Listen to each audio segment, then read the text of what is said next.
If you're a devoted gamer or even a very casual one, chances are there's one thing that keeps you awake at night, your video game backlog. Now, if you mostly play single player games, you know this is your worst nightmare. But if you play online games regularly, this probably won't relate to you. So if you don't know what a video game backlog is, it's basically the pile of untouched games in your game library. And most of us really wants to finish our game backlog. But for gamers like us, we get burnt out really easily and fall behind on our game backlog. Now, if you have a short backlog and have a lot of time, good for you. There should be no problem about getting burnt out or even bored in your situation. But for gamers with a big backlog, it can either be fun or become a slice of hell.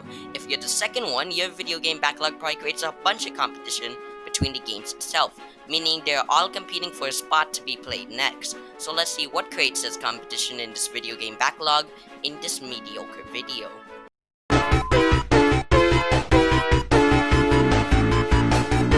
I'll finish that someday is a quote that comes out of casual gamers way too often, because if you have a lot of games to finish, it's gonna take time going through them, because of course playing each game is not as fast as you think. Unfortunately, that's the reality, and it doesn't help when you add or buy new games to your backlog regularly or even monthly. You already have enough games already, and you might kinda have an idea for what to play next.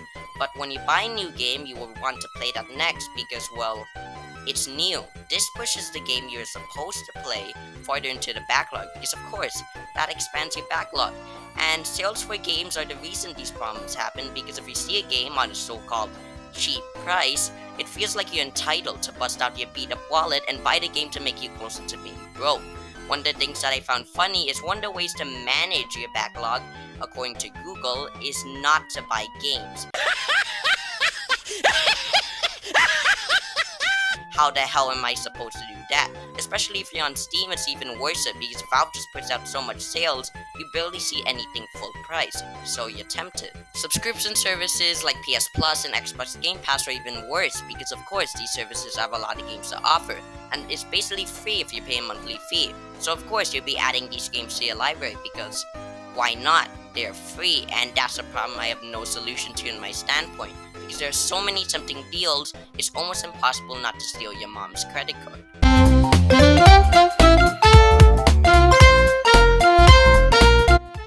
The length of the game is also a very big factor in why there's so much competition between games in your backlog.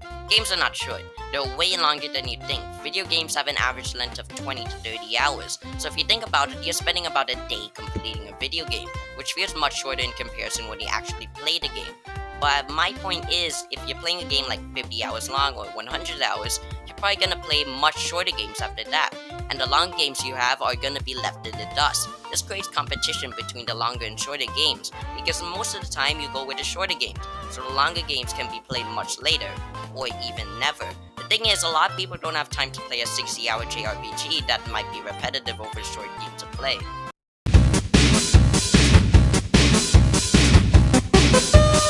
All gamers have preferred preference when it comes to video games. For example, my preference is third-person action-adventure games. These might be platformers, JRPGs, or even first-person shooters. We all have different preferences, but we all know it's a matter of time before we get bored of it. So if your backlog consists of stealth games but now want to play platformers, you go ahead and get some platformers to play. But the problem is you move to a new genre, but you leave the other genre in the dust. You might not even want to play those games anymore. This, first of all, makes your backlog bigger, and is of course more harder to play the genre you just moved from, since you're not motivated or will probably not enjoy the games, making you more or less likely to finish your game backlog, which creates competition between your new preferred genre and your old genre.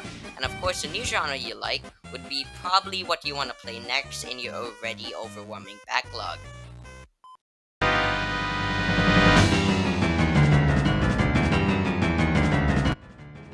Big game franchises are a great reason to use to describe the competition of your game backlog. Now if you play Assassin's Creed 1 and love the game, of course you want to play the sequel, and then soon after you're on a marathon to play the entire franchise. Great! This, first of all, adds more games to your backlog, makes you burnt out, since you're playing the same recycled gameplay for hundreds of hours, so of course you'll be taking a huge break after your marathon, and it leaves the games you're supposed to play after that in the dust. Because of course the next game in the franchise takes a spot for the game you can play next in the backlog, since of course you're tempted to play the whole entire freaking series.